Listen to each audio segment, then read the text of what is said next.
Hello guys, for today's video, papakita ko sa inyo ang paggawa ko ng suman na giniling na malagkit with bukayo. So, kakaiba po siya. So, ayan, nilagyan ko lamang ng fresh milk. So, pwedeng evap or kung meron kayong powder, pwede rin. And then, asukal, para tumamis konti lang. Okay, and then, imimix lang natin maigi para even yung ating mixture. Okay, so haluin maigi. Then, dandahan ang paglagay ng tubig or ng mga liquid kasi baka ma-over. So, ayan na.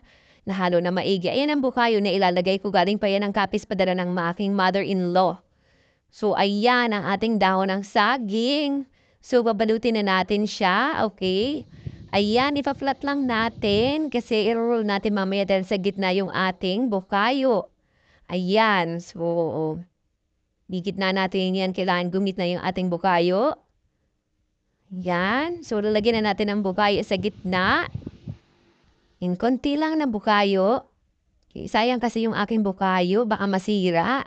Sayang ang effort ni mother-in-law, 'di ba? Layo pa ng pinanggalingan. So ayan, ganyan siya. Yung nasa gitna na yung bukayo natin. And then kapag okay na, yan. Isasarado na natin 'yan. Yan, ganyan lang. O yan, o 'di ba? And then, ayan, nililipad ang aking dahon. So, next. Yan, flat na flat. Manipis lang. Kasi baka masyadong malaki ang ating suman. Yan. Ang galing ko nga, nagsakto lang yung aking bukayo. Ayan. So, about mga 3/4 na kilo ng malagkit yan. Powder. Ayan. Ang hangibayan, balot na balot, hindi kita ang ating bukayo. Yan. Nambutas ang dahon, pero okay lang. Kasi lagpas naman yung isa. Malaki naman ang dahon. Matatakpa naman yung butas. O, ayan. So, hanggang sa maubos, ayan, ganyan-ganyan lang.